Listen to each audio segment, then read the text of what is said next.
Hello guys, এগুলো হচ্ছে underground কেবল, যেগুলো জয়েন্টের পূর্বে ইনস্ট্রাকশনগুলো ছাড়ানো হচ্ছে। দেখেন কীভাবে ইনস্ট্রাকশনগুলো ছাড়ানো হয় বাস্তব ক্ষেত্রে।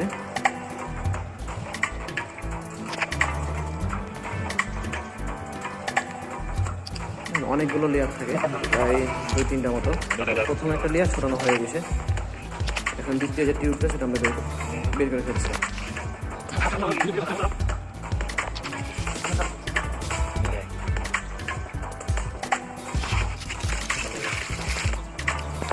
এখন মেজারমেন্ট করা হচ্ছে যে কতটুকু কাটানো লাগবে।